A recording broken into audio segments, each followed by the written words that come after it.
Okay, so since we're in this war, and first of all, once again, I'd like to dedicate our learning and to pray for the peace and the well-being of certainly all Chayalei TZAHAL out there, all the soldiers and all of us, all of Am Yisrael, and may we be victorious over the wicked and bring peace to the world, B'ezrat Hashem.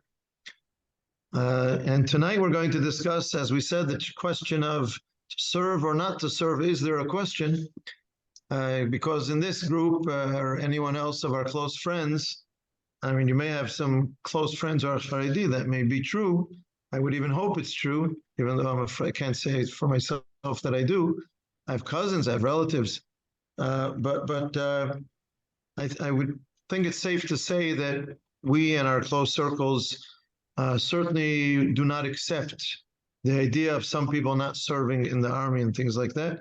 But I'd like to discuss 2 or 3 different options of how they look at it. And I'd like to start tonight with, let's do a little workshop with those present. And the workshop works like this.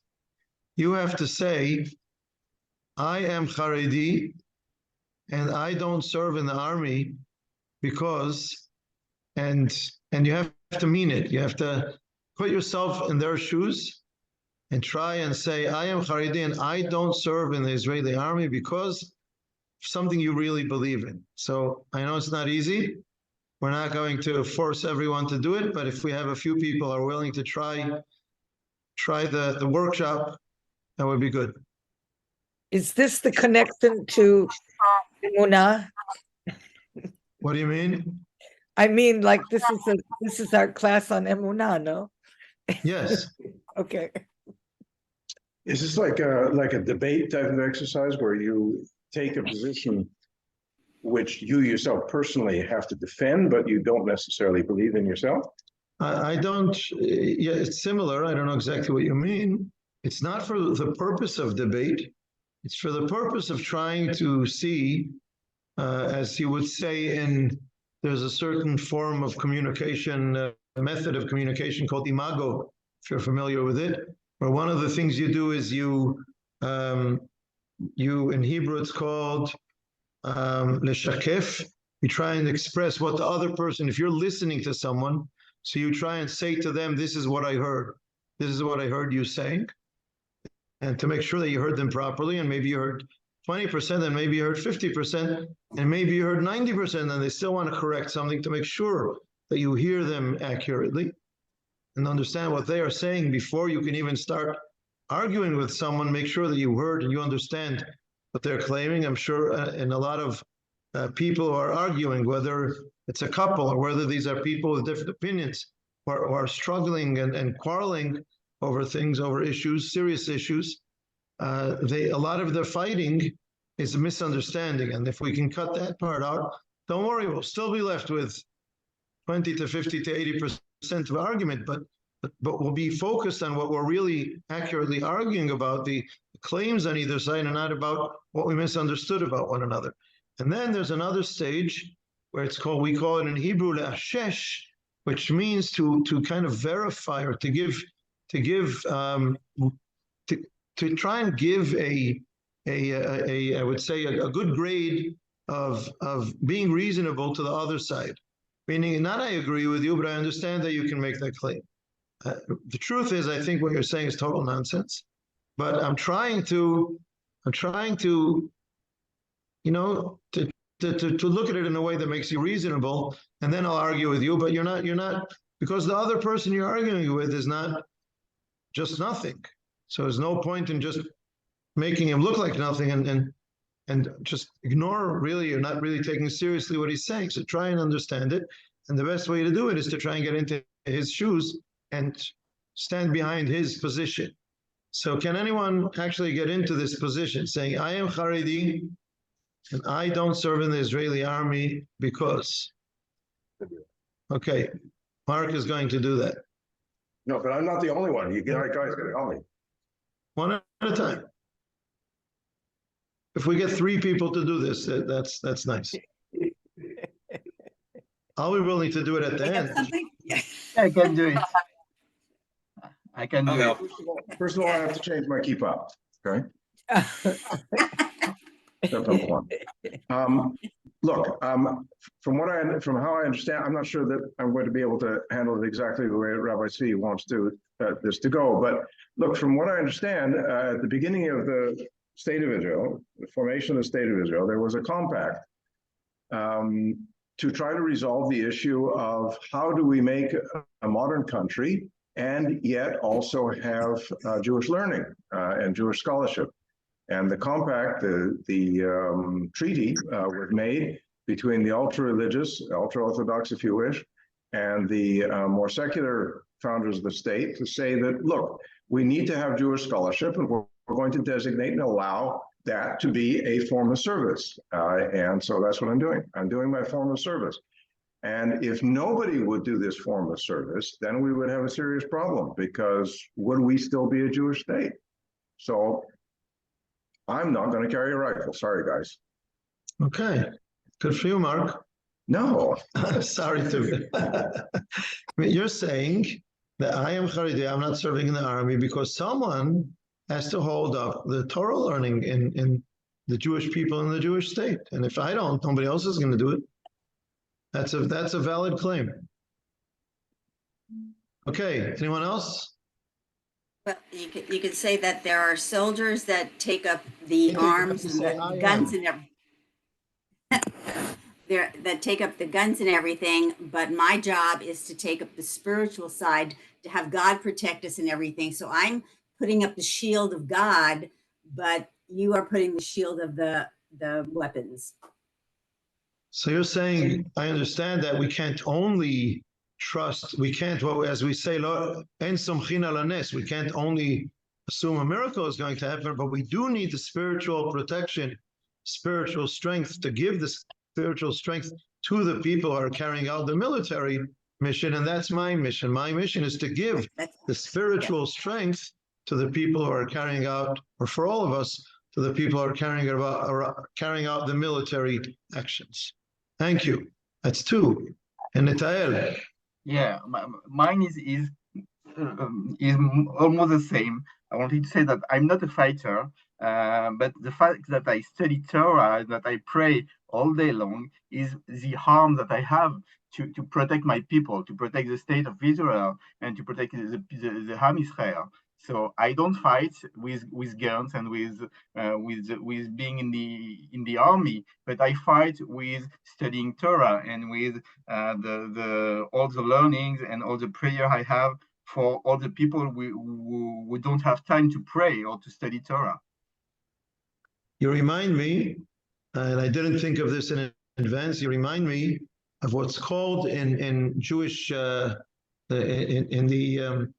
the history of Jewish tradition, it's called like TZAHAL Zvulun, like two of the tribes that are described to have made an agreement between them that Zvulun was a merchant, was a sea merchant. He would go out to sea, he would have boats, and he would go sail to other countries and do business.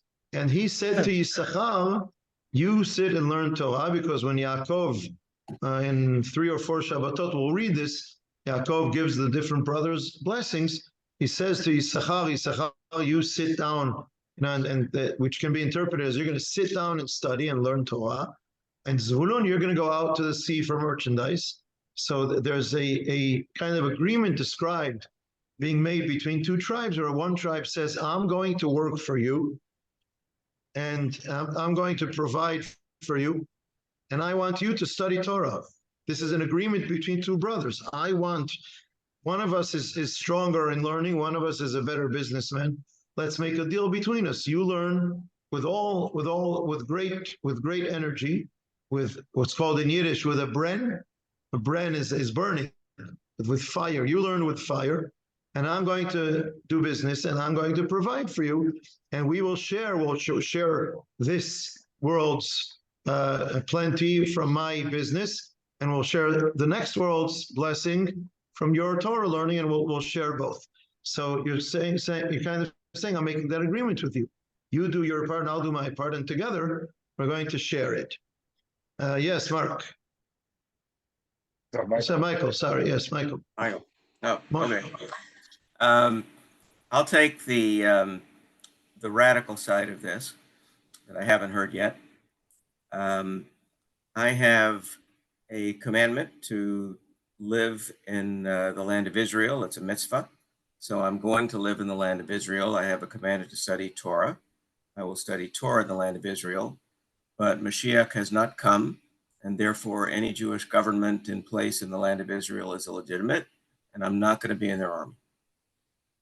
Okay, so thank you, Michael, for reminding us that we have the extreme position of some of the Haredim, such as Satmar and Neturei Karta, who say that the state is not legitimate. Satmar Rebbe said even if all the Knesset members were Haredim, it would still be against the Torah. We're not allowed to do this before Mashiach. But even without going to that point, saying right now the state is secular, it's not handled according, it doesn't function according to Torah, we will not be part of it. I happen to live in Eretz Yisrael, which is a mitzvah, but I have nothing to do with protecting the state of Israel.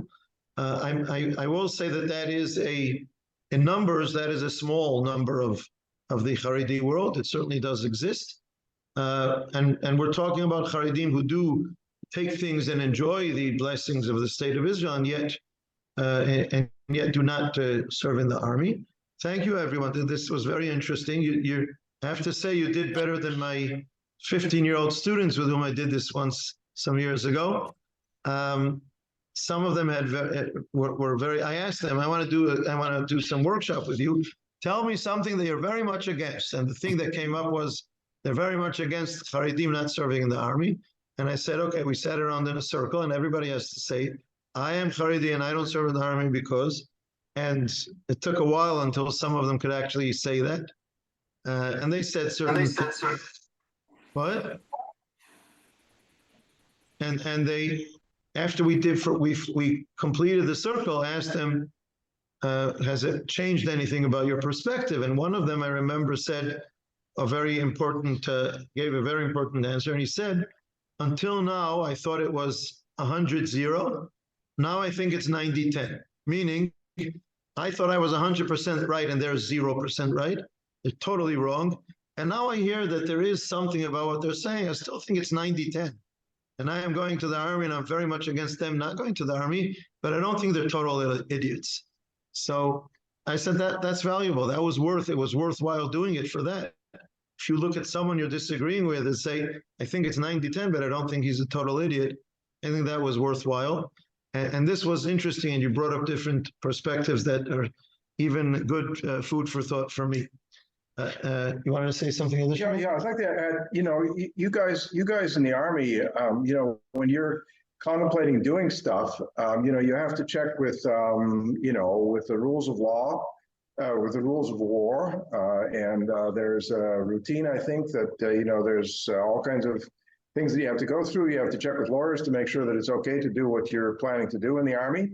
And, but hey, don't you also have to check with, is it okay with the rules that are laid out in the Torah, which is what Rabbi Tzvi and we were all talking about in last year, 2 weeks ago.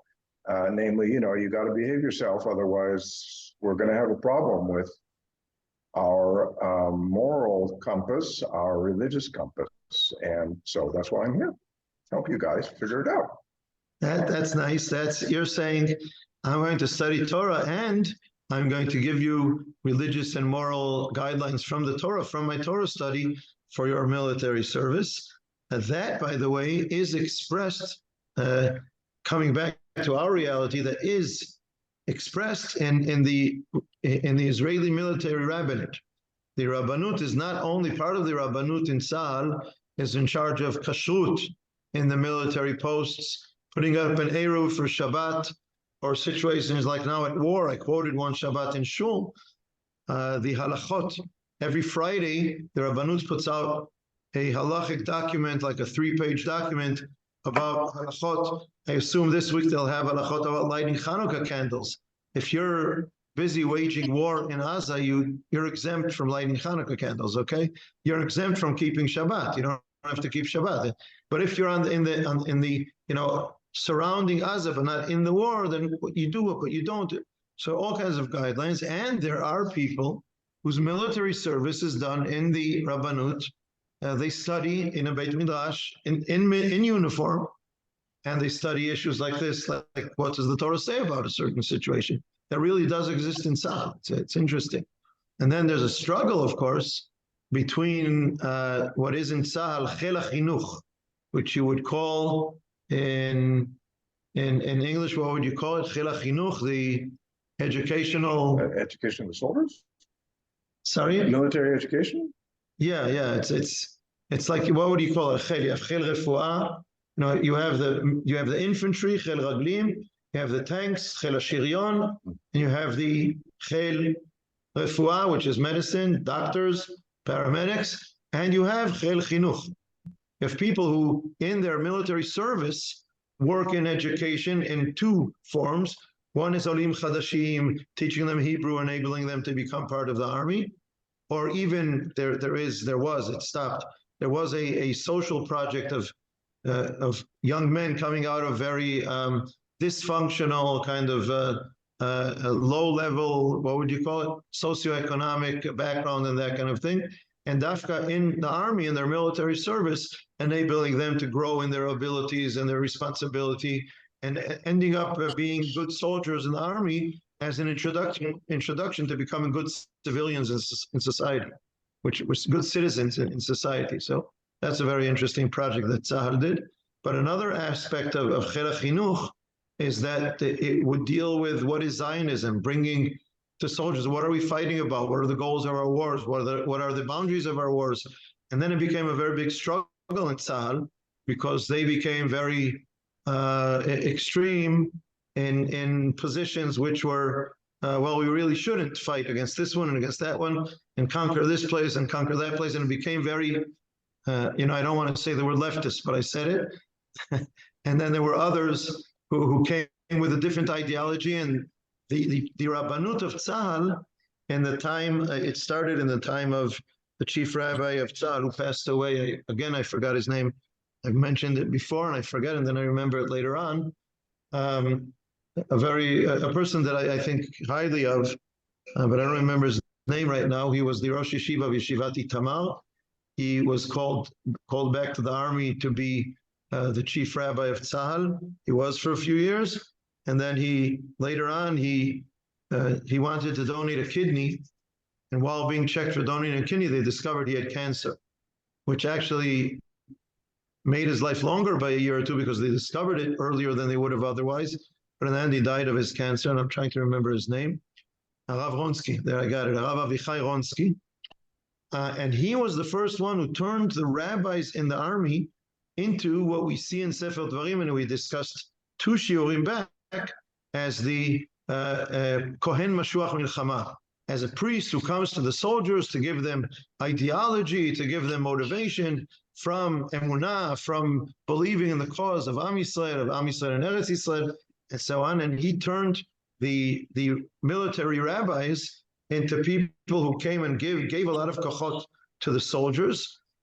Even I remember this was in one of the, we've had these, what do you call them? Mivtzaim in Gaza. How do you say that in English? Mivtza? Sorry?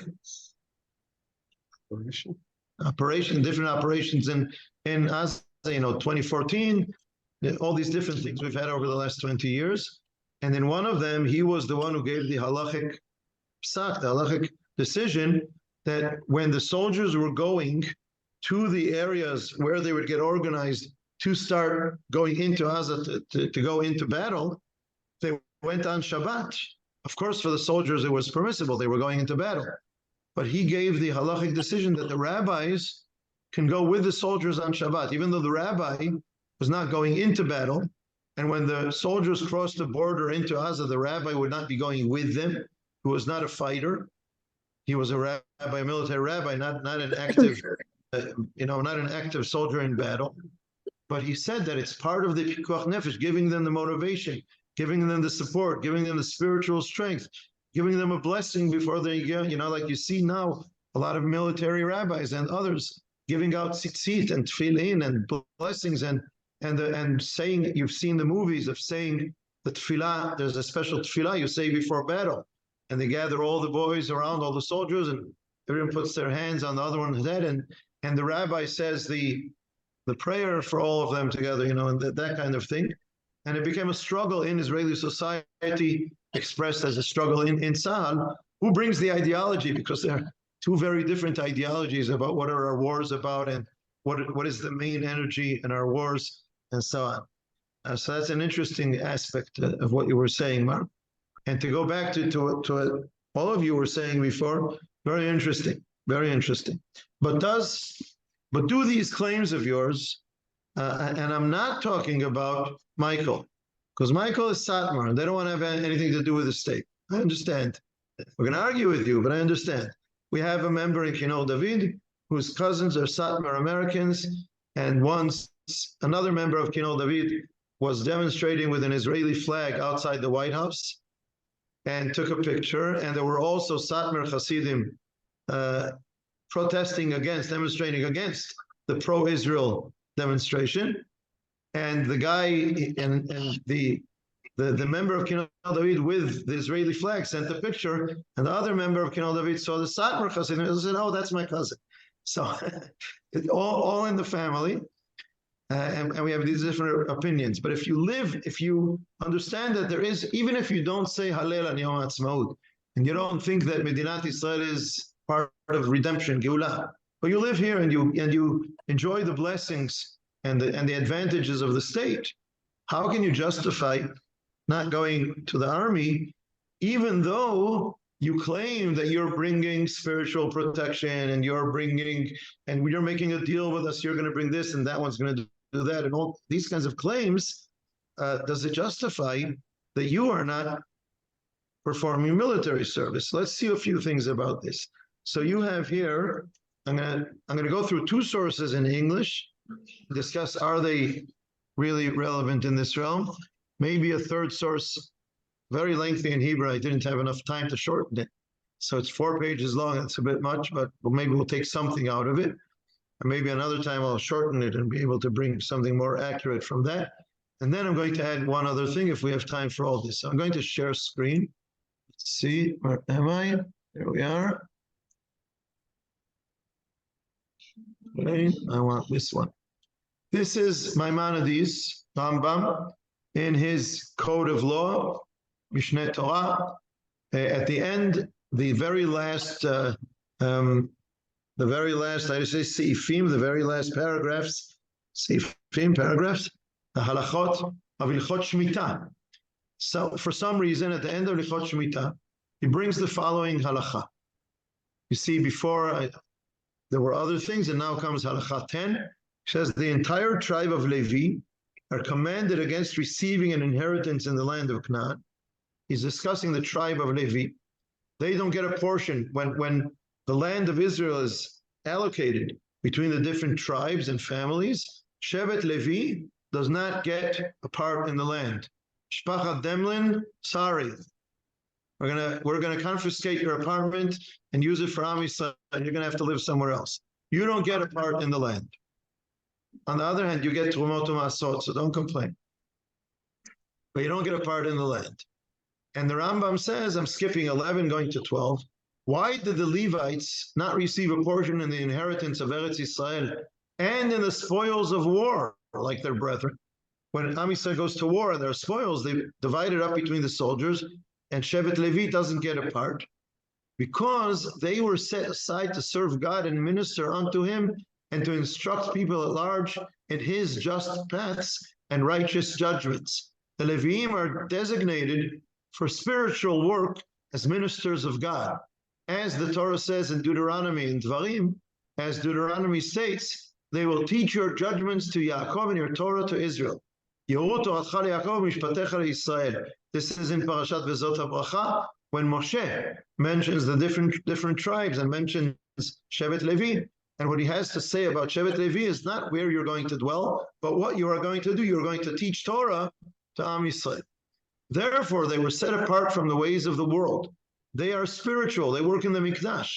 They do not wage war like the remainder of the Jewish people, nor do they receive an inheritance of Eretz Yisrael, nor do they acquire for themselves through their physical power. Instead, they are God's legion, as states God has blessed his legion, and he provides for them, as the Torah says in Bamidbar, as the Torah states, I am your portion and your inheritance. Ani chelkecha v'nachalatcha. Notice that the Rambam said here that Shevet Levi do not wage war like the remainder of the Jewish people. Okay, right here, right in the middle of Halakha 12, the Rambam says Shevet Levi does not wage war like the remainder of the Jewish people. Their role is spiritual.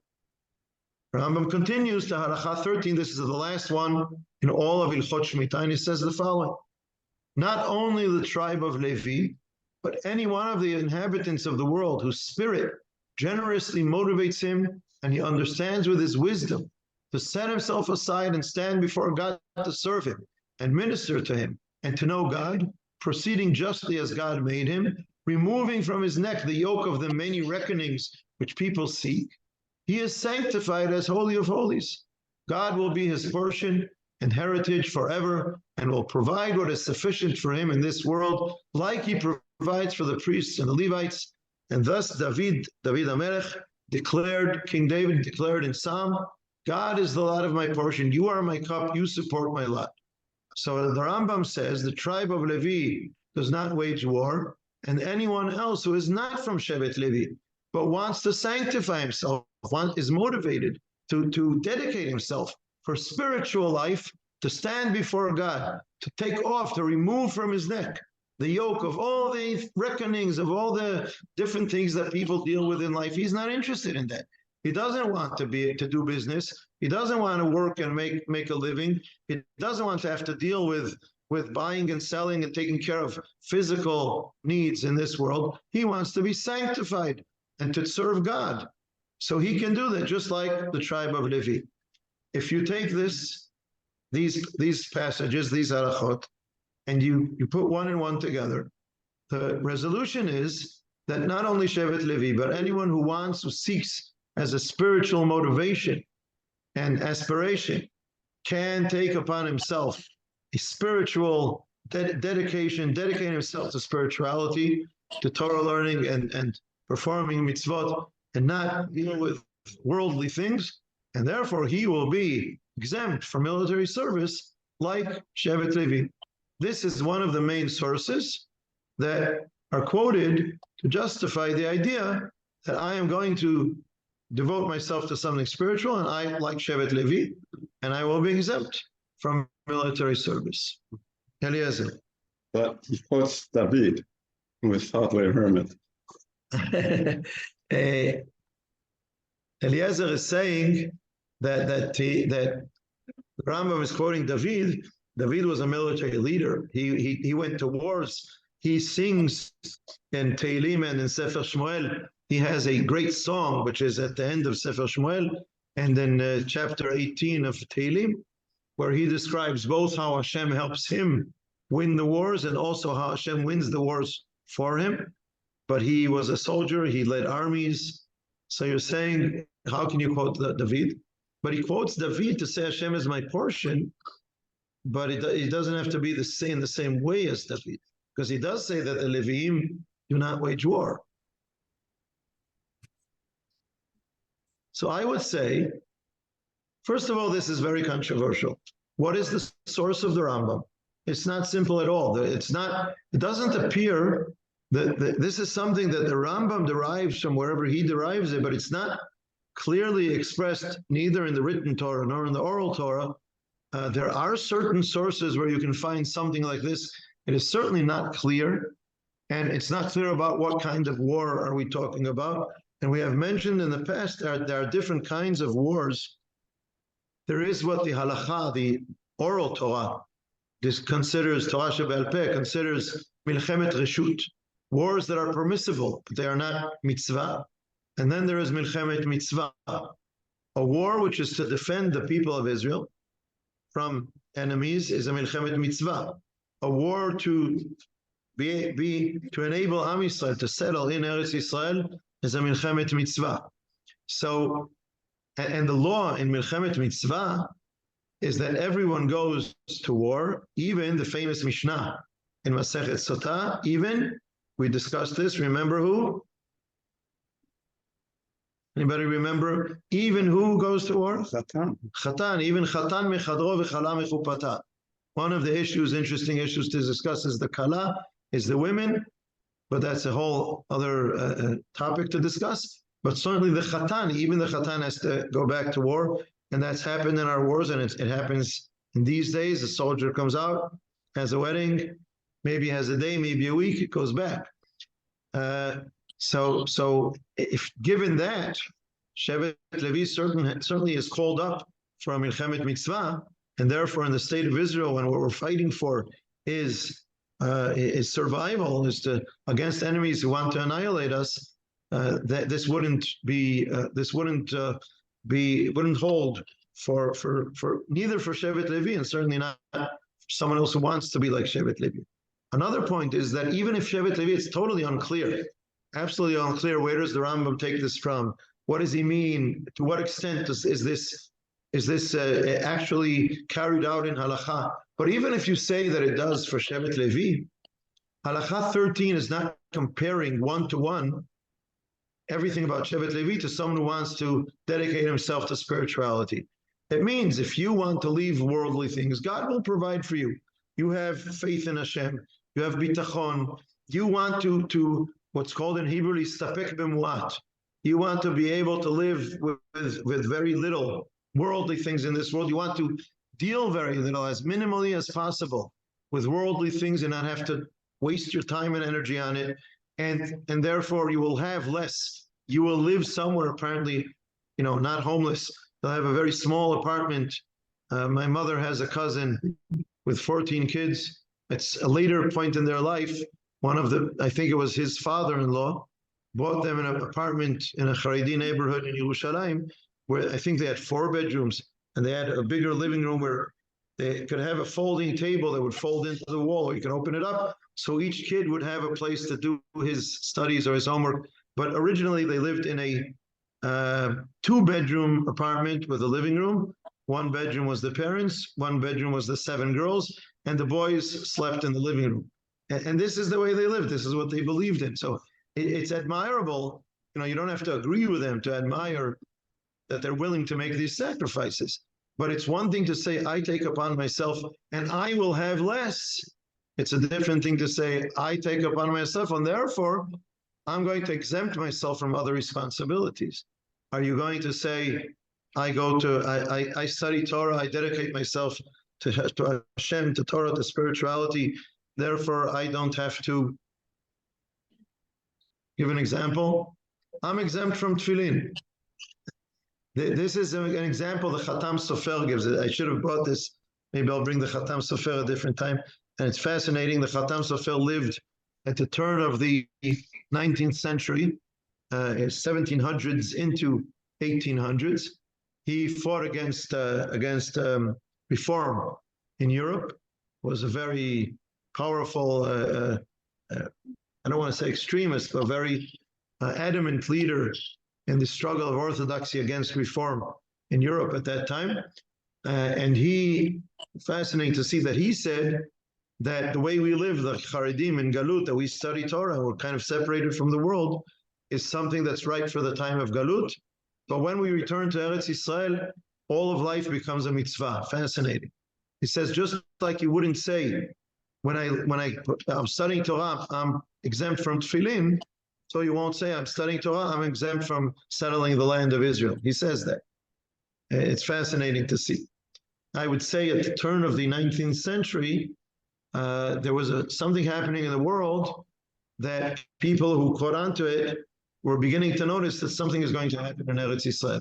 And the Khatam Sofer is one of the places where we see that. There were rabbis before him who had Talmidim making Aliyah to Eretz Yisrael. There were rabbis after him who started talking about settling and buying and having agricultural communities in Eretz Yisrael, which ended up at the turn of the 20th century, becoming Zionism, Herzl, with other movements before Herzl and so on. But this is 100 years earlier, at the turn of the 19th century. In any case, what I'm saying is the Rambam is not at all clear. Is it talking about Milchemet Mitzvah? Can it be possibly talking about Milchemet Mitzvah? If the Chatan goes, everybody has to go.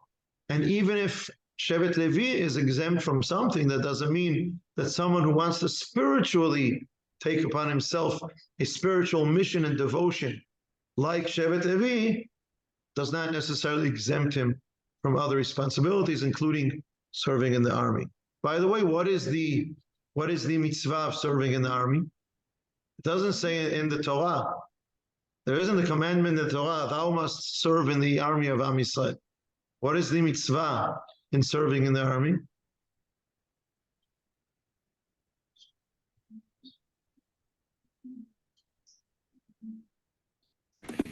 Is it Pekuach Nefesh? But not only my pikuach nefesh is for myself as an individual. It's not my pikuach nefesh. It's lo ta'amod al dam re'acha. You see someone in danger, you are obligated to save them. And so, we have to protect one another, and it's a national thing. If we want Am Yisrael, maybe I can't point to a specific halacha, but if we want there to be a Jewish state, we have to protect it, and we don't want to bring mercenaries to protect us. We want, we have to be able to protect ourselves. And how can you exempt yourself from that? Would any one of you Haredim here who made claims before, would you say, if you see someone drowning, I'm going to learn Torah and pray for their benefit, someone else is going to jump into the water and save them? If someone else jumped into the water already, okay, maybe I'll pray for them. And then, so some Haredim claim TZAHAL has enough soldiers. I don't think TZAHAL would sign that. And I also think that there's a difference between individuals and a whole section of the society. Meaning, and here's another Haredi claim, which is not Torah, but the state of Israel gives leniency, not totally exempts, but gives easier military service that doesn't demand total devotion, total dedication to people who excel in music or excellent musicians, prodigies, is that the right pronunciation? Musical prodigies, sports, people who excel in sports. They don't totally exempt them from the military service. They give them an easy military service so that they'll be good sportsmen for the state of Israel. They'll bring us medals in the Olympics, and they'll be able to play in concerts. So if they can, so Torah learners can. Again, going back to what that Haredi guy over here said, the agreement in the beginning was between Ben Gurion and the Chazon Ish. Avraham Ishaya Karelitz was known as the rabbi of Nebuch, which was the leading figure of the Haredi society in the time of the establishment of the state of Israel. And they were talking about a certain small group. And I think the Israeli society definitely could accept that there's a small elite group that we are going to dedicate to Torah learning. Maybe they will have some military mission that they'll do, and they'll still be able to devote most of their time to Torah. We can discuss that separately, but we can digest that. But to take a whole segment of society and say they all excel in sports, they get an easier military service, or they're all exempt from military service is going way beyond. And also some of them don't excel in sports, meaning some of them are not really learning. Some of them are really learning. Some of them are not really learning. By the way, I think a lot is changing in society very gradually. I am generally in life more supportive of gradual change than of revolutions. Sometimes revolutions push things back because there's a pushback against the revolution that you're trying to do. But I think there's a lot happening in Haredi society in terms of there is a Haredi Hester Yeshiva, and there are Haredim who go to the army for this kind of service or that kind of service, or those who are not up to sitting and learning, and they get the rabbi's blessings to go serve in the army, because if you're not learning, at least do something which is useful for Am Yisrael and things like that. So there is a certain atmosphere of change. It's very gradual, but I think there is a small gradual change, and small and another small and another small and another small can be extra large. So maybe that's a process that's happening. So that's about this source. Yes, Eliezer. What does wage war mean in Hebrew? You want me to look it up in Hebrew? I have it. I do have it on my computer. Did I open it? Let's see. Do I have it?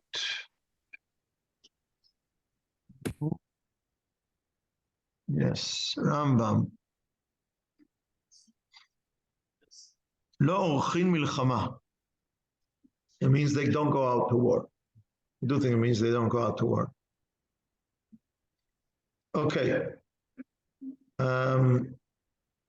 Next source, also very major, is this Gemara in Masechet Bava Batra. If you turn the page here, the Gemara is discussing.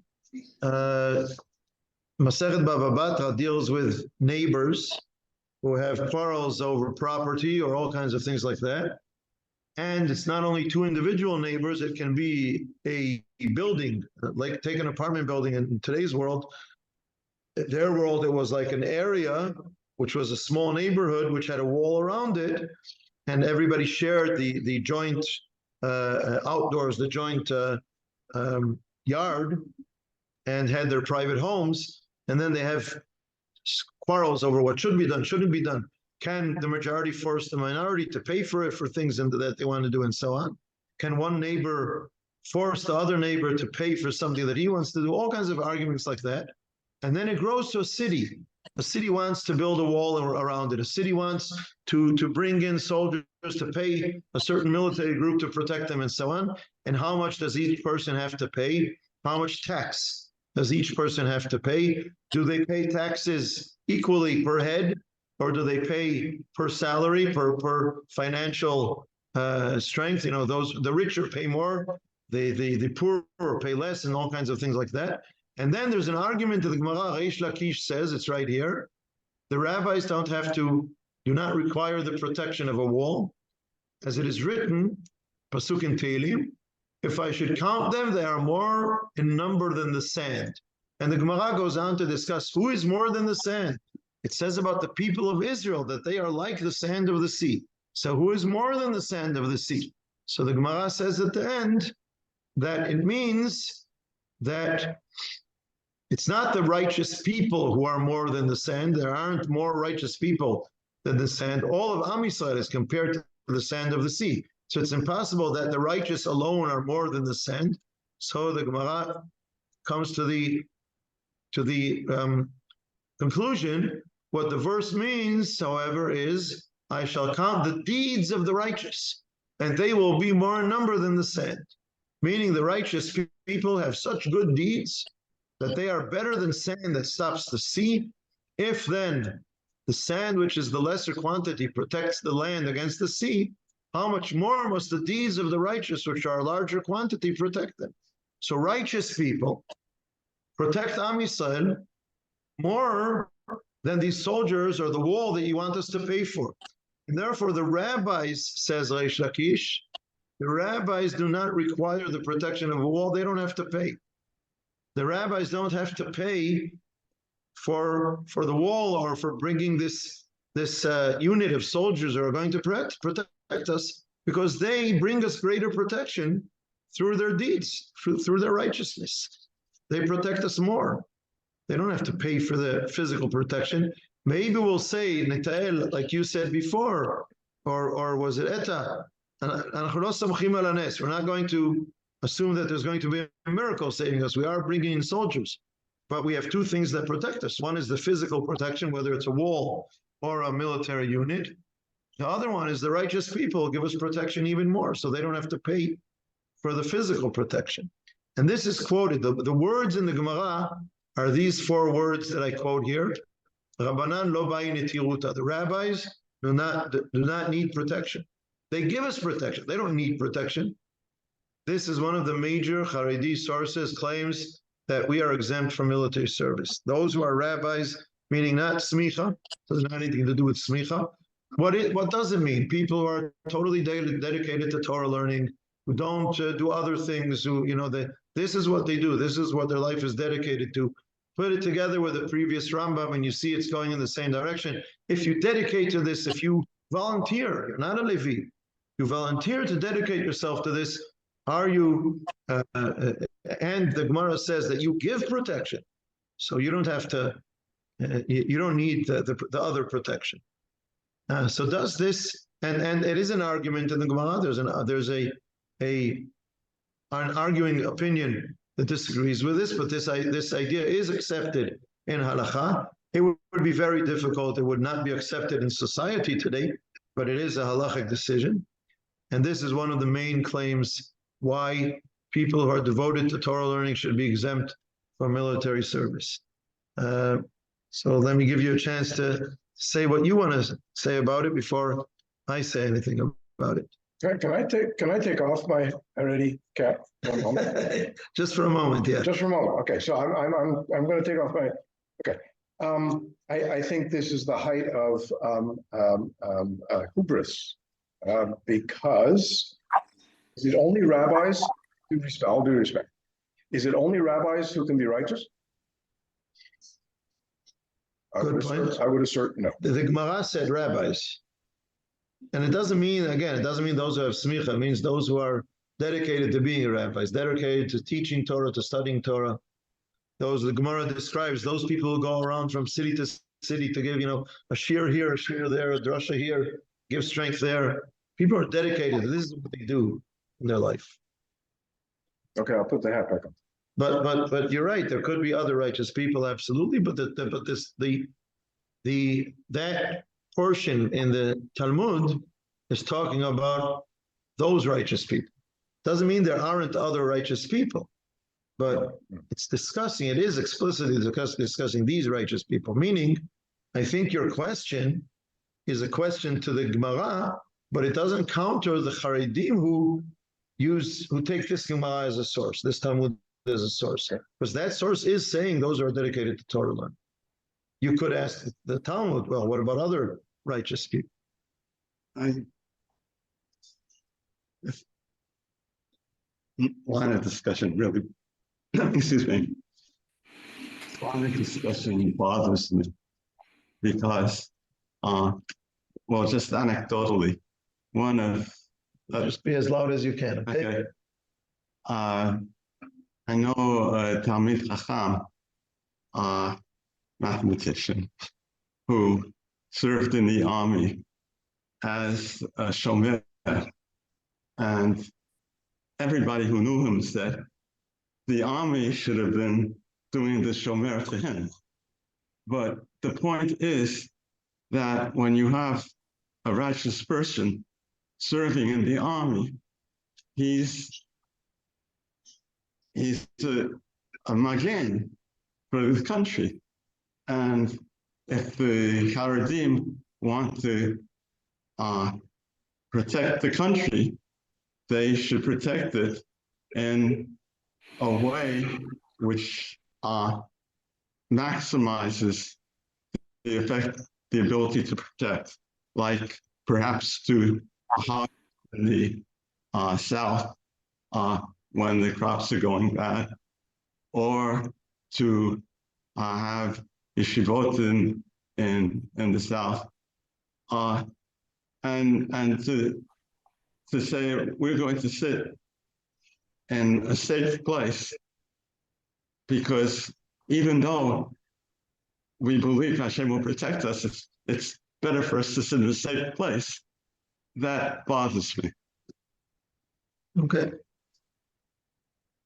I agree that bothers. I would add that you want to look at the greater picture of Am Yisrael, and you don't want to make this division, which is it's not individualistic. It's not saying there are certain people. You're claiming that there's a segment of society, a group in society, that they are the Torah learners. They are not all of them Torah learners. You could discuss this about certain people. Again, you could discuss this about certain numbers and so on. You can't say a whole segment of society, they are these righteous people.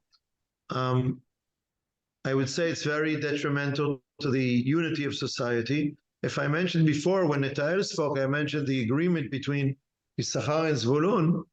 That agreement works if there's an agreement. You can't, if this righteous Talmid Chacham mathematician was approached by some members of, by some friends who said, listen, we think your Torah learning, or we think you're not Torah learning. Let's say there's a person who we think that he will contribute more to the protection of Am Yisrael through something technological than by being a combat soldier. And we approach him, we tell him we need excellent technicians. We need excellent scientists to contribute to Ilana, I'm sorry, it's distracting me. We need excellent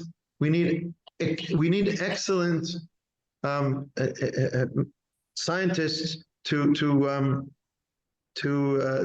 a certain research or projects for the Israeli army and so on. We will get more from you here than there. But you can't say for yourself, I'm going to do this without the agreement of society. Society can make agreements. If the friends come to him and say, don't do this, we're getting more from doing something else than by standing on guard here, that can be legitimate. But I can't decide for myself that I am Yisachar and you're going to be my Zvulun. I can't say that, I'm going to learn for you and you're going to provide my sustenance. Did you ask me if I agree to the agreement? If we come to an agreement between us, that maybe that can work, but you can't decide it for the rest of society that this is what you are going to do.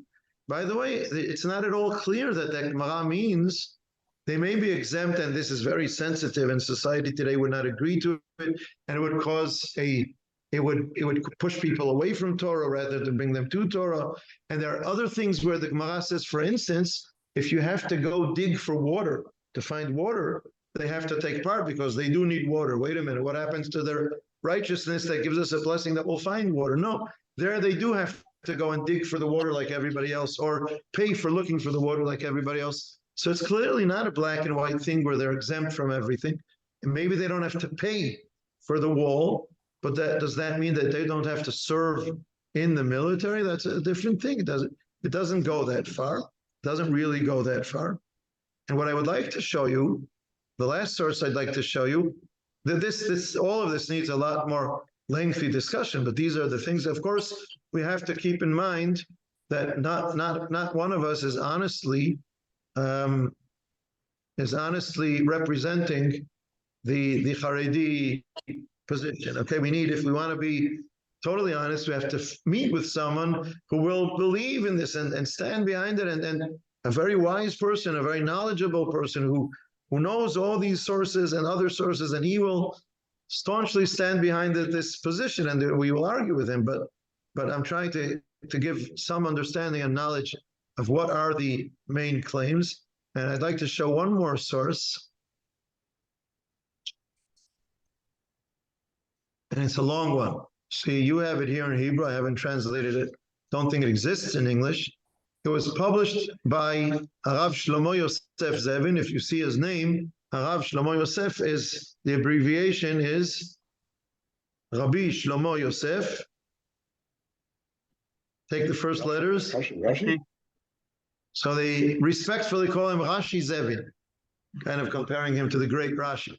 They call him Rashi Zevin. It happened in one of my classes this year where I teach girls post-high school in Yerushalayim. I asked for their names. They wrote in a list of names, and I see the last name Zevin. I asked her, are you the granddaughter or great-granddaughter of Rashi Zevin? She said, yes. Wow, Rashi Zevin's granddaughter is studying Torah now, the women. This is a Haredi rabbi, but what does it mean, Haredi? Because they didn't have kippot sugot at the time, but the state of Israel is looking for its way, it's paving its way. This was published in 1948, Tafshin Chet, when the rabbis, the leading rabbis, put out a psak, a halachic decision, that it is forbidden for yeshiva boys to enlist in the army. Shasur lebachorei yeshivot litgayas letzava. And he writes with them, with all respect, with all due respect, who said that yeshiva boys are exempt from military service? Where do you get this idea? And he says the opposite. The halacha is in pikuach nefesh. Michael, you mentioned pikuach nefesh before. You don't say you could say, I'm a rabbi. Somebody has to do something on Shabbat. It's not nice that the rabbi should be the one making the phone call. Let's have someone else do it. I will give my psak. I'll say, yes, you're allowed to do it, but have someone else do it. No. The halacha says, the Talmud says, the rabbis should be the one doing it. because they should be given an example that you have to desecrate Shabbat for pikuach nefesh, to teach others this halacha. And so he says, you're telling everybody else to go save lives in the army, and saving not one life in one given situation, protect the people of Israel and Eretz Yisrael. So the yeshiva boys, they should be the first ones to give an example to everyone else. Where do we find this kind of idea? And he goes on and on. I have this 4-page thing here, and even this is abbreviated. It's not the full source. And he here he brings the portion that we discussed. What about tzrichin netirut, alay tzrichin netirut? He says, what does it mean they don't need protection? Please tell me, do the yeshiva boys need protection? Or do you say they're so righteous that the mechablim don't get to them? Of course they need protection. If they're studying where there's danger, they need protection like everybody else. So you could say maybe some people are exempt from paying the tax. They're not exempt from, they don't not need the protection. They need the protection. If they need the protection, everybody else needs the protection. They have to protect everybody else just like everyone else. And so he goes on and on very powerfully against this idea. Here, Michael, you shouldn't be insulted. He mentions in a Turi Kauta. Them, I understand, they're totally against the state of Israel. But if you're not totally against the state of Israel, how can you say there should be a state? Somebody else should be going to the army, but not me. And he quotes the pasuk in the Torah. This is said to the tribes of Gad and part of Menashe, who settled on the eastern side of the Jordan River, the eastern bank of the Jordan River, and then they come to Moshe and they say, maybe we should stay here, and our brothers, or the other tribes, should settle on the east bank of the Jordan, on the west bank of the Jordan River. And Moshe says to them, what are you talking about? Your brothers are going to go to war to conquer Eretz Yisrael, and you're going to sit here? Someone had a great Facebook post on the election day, a year, 15 months ago, whatever it was, when we had the last national election. And it was like on one of the Haredi yeshivas, they had this like a big post, a big sign, quoting this pasuk, meaning everybody needs to leave the yeshiva and go work for the party for election day. They quoted this pasuk. And he said, he's a very witty guy. And he said, oh, so they do have that pasuk in their Torah. How can you quote it about the army? Doesn't make sense. So, and he says practically, you know what? You're afraid that the yeshiva, what this Haredi guy over here said at the beginning, you're afraid that the yeshivas are going to be left empty. It's not going to be anybody left for Torah learning. You know what? That's a consideration. So let's make a division. Let's discuss it. A certain number will study. They'll have shorter military service. They'll have a combination of military service and Torah study. Is Torah study only by these 18 to 21-year-olds? And what if they study, let's give them to study till 20, give them 2 years service, and then they continue studying from 22 to 28. And then they can go out and study, those who want to stop learning Torah and to go study a profession and have a job. There are other solutions. The solution does not have to be, we're totally exempt from military service. He goes on and on about this. It's worth reading. It's in Hebrew. It's worth trying. It's only part of a lengthy article that he wrote about this. Very interesting. He's a very, am I saying the right word? He's a very prolific writer. Is that, he wrote books, and he's very, he puts things together, he brings things together and presents them very clearly. He was very clear on this issue. And I think that's very much, the answer that I identify with to all these claims. And then I want to end with saying that there is one thing that I agree is a consideration, even two, because I agreed with Rashi Zevin that if it empties out yeshivot and nobody is studying Torah, that's a problem for Am Yisrael. But when the state was established, there was no such thing as a Tzioni Dati yeshiva. There were high schools. High schools have existed from, I don't know, somewhere in the 50s, 40s, I'm not sure. But there were no post-high school yeshivot, people dedicating themselves to Torah learning for a certain number of years. It did not exist. and you had to choose between military service or Torah study. But then in the 50s, they created the first Hester, or 60s, the first Hester yeshiva, the first one was Yavne. And when I was in yeshiva and in the army, this was in the 80s, there were about 15 such yeshivot. Another famous one is Gush Etzion, but now you have 60 yeshivot is there. I'm not sure, maybe more since I've been out of the picture for a while, and all kinds of other frameworks of Torah study. And the claim was, the Haredi claim was at the time, you're not going to be able to reach a high level of Torah study because you're not totally dedicated to Torah study. You go to the army, so you don't study Torah all the time, so you're not going to reach high levels of Torah study. 60 years later, the Tzioni Dati Torah Learning Society has proven that you can raise Talmidei Chachamim and give it 20, 25 years, you can raise Talmidot Chachamim as well, who can do both. And they go to the army, whether they do a full three-year service or more. They can be officers in the army and give it 4 years and 5 years, and yet they find time for another 5 years or 10 years to study Torah, and they become Talmidei Chachamim. And it's not true that you can't put the two together. So you can put the two together. The Torah world is not in danger. If the Torah world were in danger, I agree it's a consideration, but we have to look for solutions and not make it black and white. There is one other thing, I think, which is what I think is the real reason. I'll give, again, I say one and I end up with two. On Purim, when my students would make fun of me in the past, they would say, this is my final note, and they would say it 3 times. Once, there's another one. My third final note. So 2 last points. One of them is, I think they're afraid of mingling in Israeli society. I think they're afraid, they want to keep separatist because they want to keep a certain ideology that if they totally mingle, if they mix, if they become an integral part of Israeli society, they will be influenced by modernity, liberalism, etc., etc., etc., and they will lose the numbers of Haredim will just dwindle. They're going to lose a lot of ideology, a lot of people to other values and ideals, and they're afraid of that, and they want to keep separate. I can respect that, on the one hand, and therefore I think if we want Haredi young men to join the army, I think we have to. It is our responsibility to.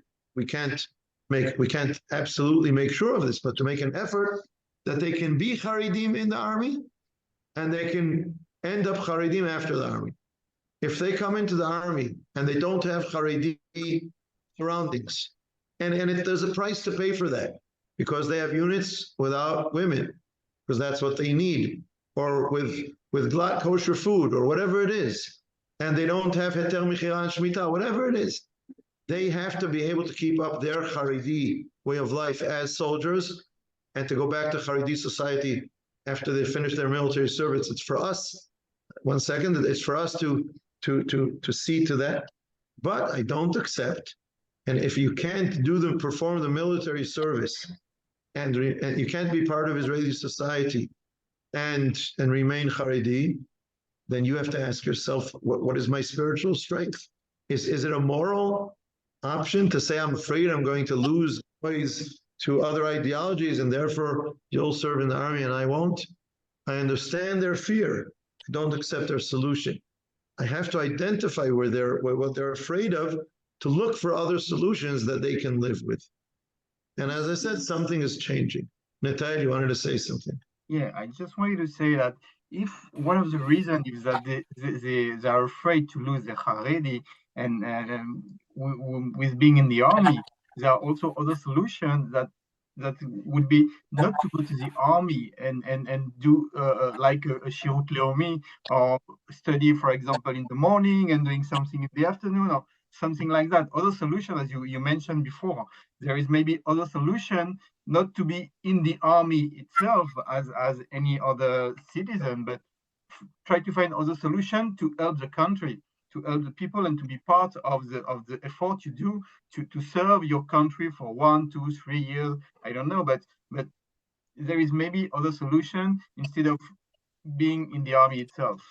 On the one hand, I agree with you.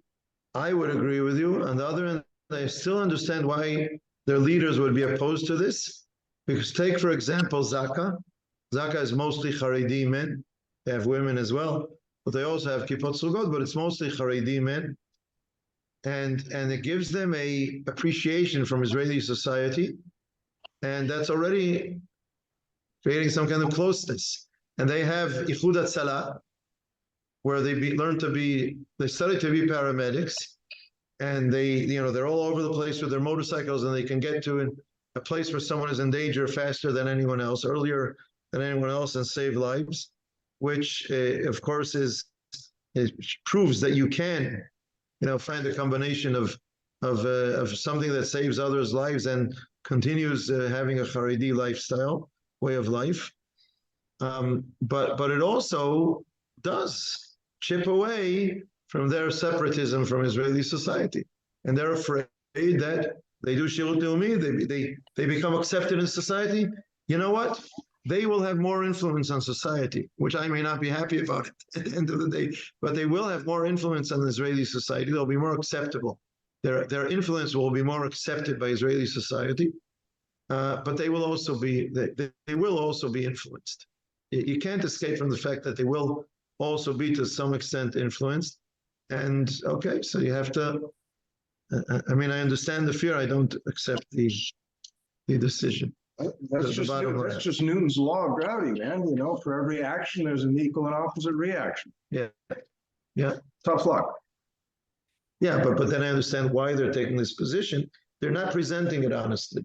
They're presenting it as if these are the sources and this is the halacha. What they're really afraid of is that they're going to lose their faction, their ideology. And on the other hand, they can have a profound influence on the rest of the society. Which is also kind of something that it deters people very much. Yes, Michael. Oh, yeah, before we break up, I need to give back my Naturai Carte hat. I really, you've talked me out of it. You've talked me off the ledge. I'm not going to be part of. I was going to make the point that Mark just made, that not only can participation in whether it's the IDF or national service is going to have a positive influence on that group over time, but they can also have a positive group on the rest of society. But I'm wondering if we go back to what you said earlier about gradual change rather than revolutionary change. Revolutions tend to break things. Perhaps what we're looking at is that a generation is going to have to pass, and the upcoming generations will be influenced to become more a general part of society with everything that you've already told us is going on. But it's certainly going to be much healthier for the country if that happens. Yeah, I agree. Eliezer. I'm sorry, this was something. Last comments, please. We're I'm gonna have to sorry. end. Yeah, go ahead. Another thing, we talk about preserving the sanctity of one's community, and war is killing. A person gives a gun or a tank or something like that, and he tries to kill somebody. And none of us, and probably virtually nobody in the army, wants to just go up and kill people. And so this is a big sacrifice in our moral fiber. And life has nuances. You can't just be the way you want to be. And so one of the biggest sacrifices is going to try to kill somebody in one's morality. And in fact, pikuach nefesh, the whole idea of pikuach nefesh, again, you can't keep Shabbat absolutely. If you have to save a life, then you have to sacrifice something. And so that's why this whole discussion bothers me. So you're saying you're trying to create as if an ideal Jewish community that keeps everything perfectly, but that is not an ideal Jewish community, because the only way to maintain a community that keeps everything perfectly is by ignoring and pushing aside all other considerations that are part of the equation, that should be part of our values and our decisions in life, and you just ignore them and push them aside, so to speak, to keep the Torah in a full way. But that's not keeping the Torah in a full way. Keeping the Torah in a full way is you have to balance between different things that clash, values and needs that clash, and you have to deal with that. And so by creating this kind of, so to speak, perfect Jewish community, it's very imperfect. It's wrong in its own value before it's wrong for the lack of equality in society and so on. Thank you. Okay. So I hope it helps us understand some things about where we live. And as I said, it was very unfair because no one Haredi was here to represent himself. And whenever maybe we should have a meeting. I once started with a group, an idea of meeting with the Haredi group. It never took off, but it could be an interesting idea if someone wants to make an initiative to have a certain series of meetings with a Haredi group. It could be a very a good thing to do. Discuss things openly, find points of agreement and mutual things that we value and respectful disagreement. It will be painful, but it might be worthwhile. Thank you, everyone. Welcome. Thank you. Thank you.